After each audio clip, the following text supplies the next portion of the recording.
Now then, where the hell are we? I've lost track of how long I've been speaking because I didn't start my stopwatch. But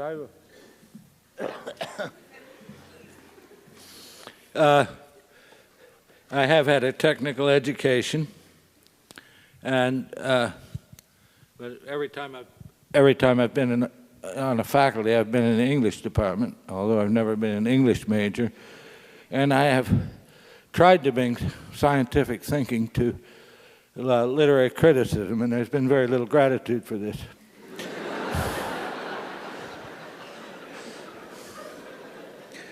All right. Stories have very simple shapes, ones that computers can understand.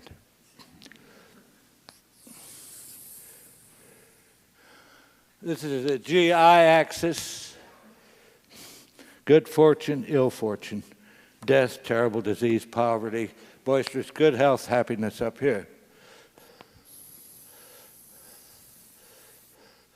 This is the BE axis: beginning, entropy.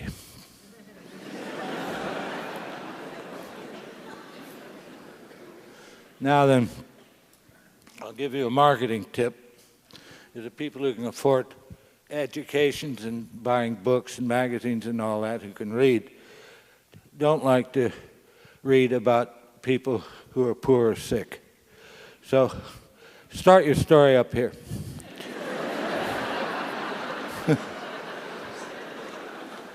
Now, the simplest story, and if you stay home and watch this on television, it'll be told again and again and again. Nobody ever gets tired of this story.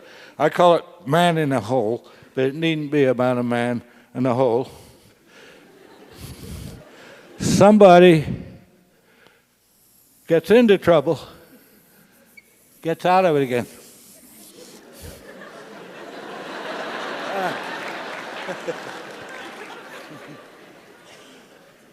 Now, the far end is a little higher than where we began, because, you know, the reader thinks, well, by God, I'm a human being too.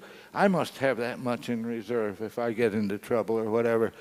Now, another story that's very popular, and none of these are copyrighted, is I call it Boy Meets Girl, but it needn't be about a boy or a girl. It's somebody on a day like any other day comes across something perfectly wonderful. Oh boy, this is my lucky day.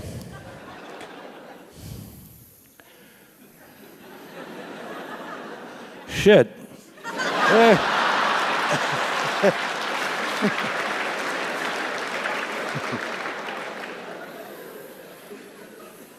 And gets it back again. Now, as has been said, I have a master's degree in anthropology from the University of Chicago. So does Saul Bellow. I don't know what you want to make of that. Anyway, it was a big mistake. I can't stand primitive people. They're so stupid. But anyway, proof of their stupidity was I went to the library and dug up stories they told. You know, they'd been gathered by missionaries and ethnographers and imperialists of other sorts. And boy, their stories stunk. They were just dead level, like the BE axis there.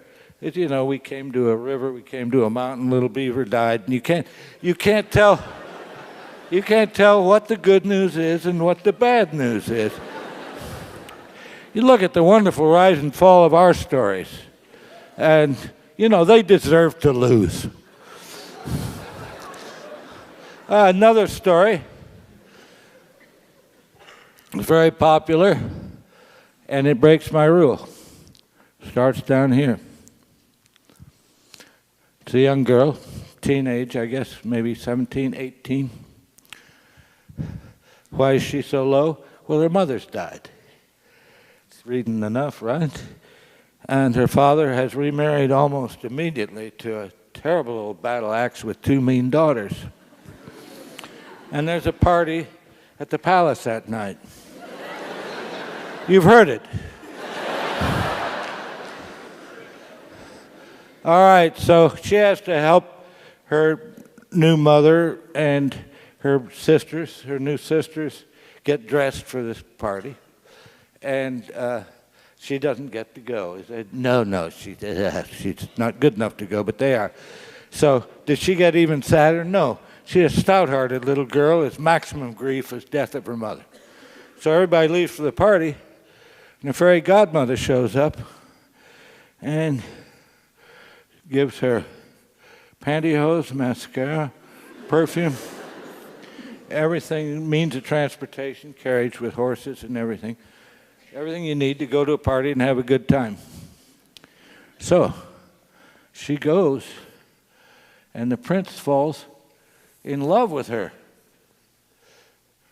Now you must realize she is so heavily made up that her own relatives don't recognize her.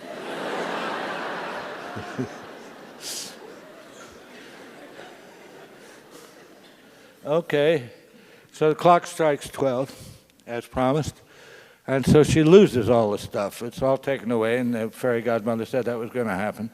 There's a very steep drop here. It doesn't take long for a clock to strike 12. Does she drop down to the same level? No.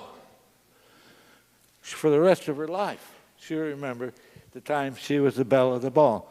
So she poops along at this considerably improved level until the shoe fits and she becomes off-scale happy. Now,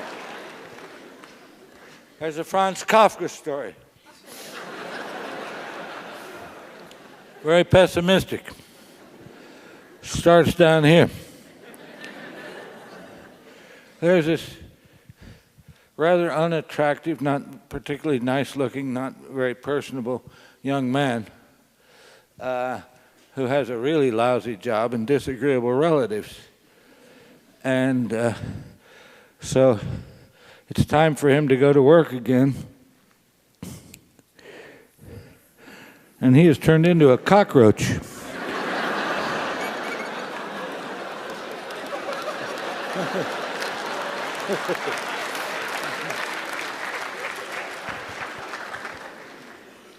All right, now, does this have any use in criticizing literature? Well, I think perhaps it does. I think this rise and fall is in fact artificial. It's pretense that we know more about life than we really do. And what's perhaps a true masterpiece cannot be crucified on the cross of this design. Well, all right, let's try Hamlet, okay? Well, I don't have to draw a new level. The sexes are reversed, but he's in the same situation as Cinderella, and a little older. His father has died, and his mother is remarried, his uncle. And so he is depressed as Cinderella. So, he is feeling very unhappy and depressed and everything, and his friend Horatio comes in and says, "Hey, Hamlet, there's this thing up on the parapet. I think you better go talk to it." It says it's your father. And so Hamlet goes up there, and this thing, whatever it is, now we don't know. Is any of you who have horsed around with Ouija boards or with any sort of seances or anything, you know there are malicious spirits around who are looking for saps like you, who are going to find ways to hurt you, give you very bad advice. So to this day, we do not know whether that thing up there on the parapet was really the ghost of his father and whether it was telling him the truth. But the thing said, "I'm your father. I was murdered by the man who's now the king, and you've got to avenge me. Well, since we don't know what it was, what it is, it's neither good news nor bad news, because we don't know. And so, all right, Hamlet says, I know what I'll do. I'll stage a play. I'll hire actors and get them to act out the way the murder was described to me, and I'll have the murder suspect watch his reaction. Well, okay, so he does that. It's a flop. Nothing much happens. And so Hamlet is up in his mother's chamber, talking right after this flop and talking, and the curtains wave, or the arras waves, the drapes wave, and so he figures his uncle is back there, his new father, supposedly, and so he's going to finally be decisive. And he pulls out his sword, sticks it through the drapes. Who falls out? This windbag, Polonius. And Shakespeare regards him as a total fool, and giving just the kind of dumb advice parents give their kids when they go away. Neither a borrower nor a lender be. Thanks a lot, Dad. What a swell time. Anyway, is this terrible? Is Hamlet going to get arrested or what? No, it's neither good nor bad news. Just something that happened. All right. So finally, Hamlet gets in a duel and is killed. If he goes to heaven, he's off scale, happy like Cinderella. If he's going to hell, he's off scale, unhappy like Kafka's cockroach. But we don't know. I don't think Hamlet believed in heaven and hell any more than I do. I mean, that Shakespeare didn't. So,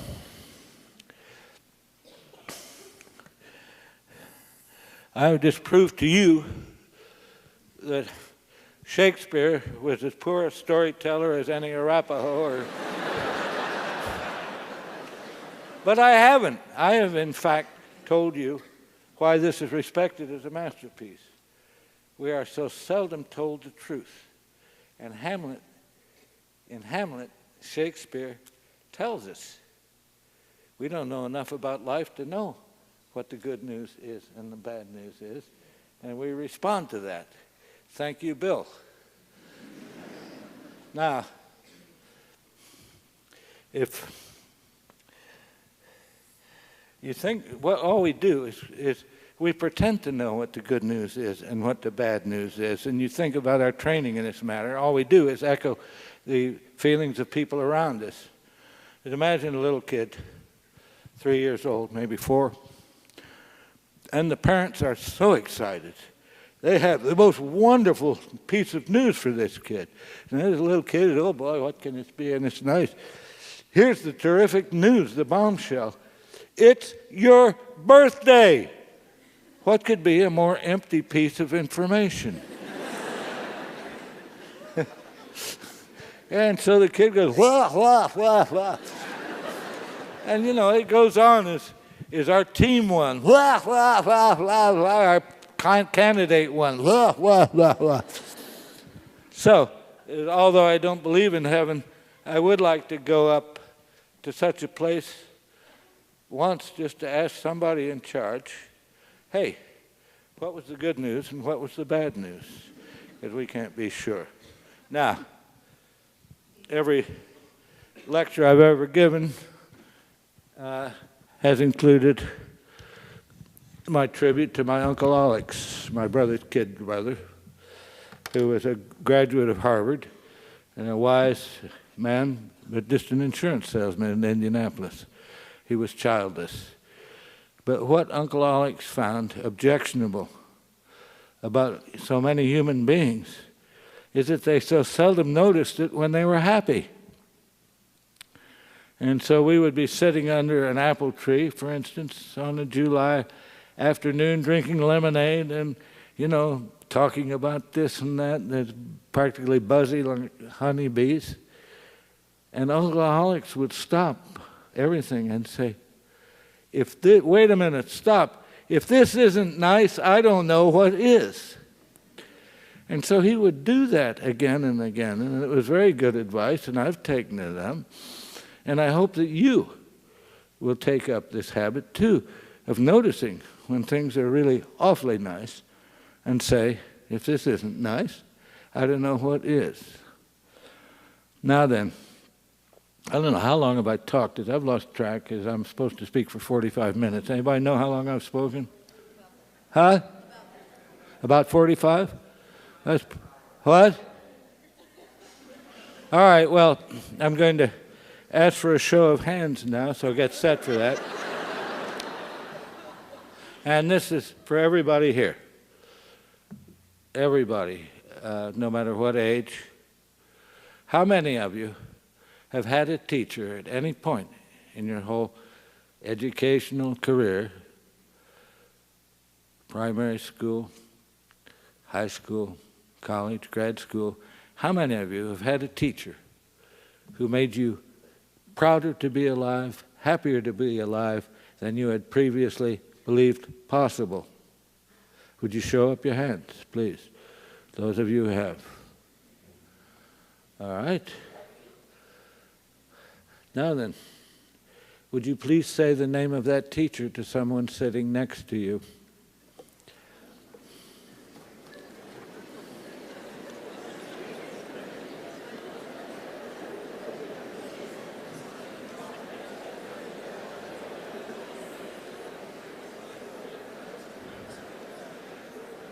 All done?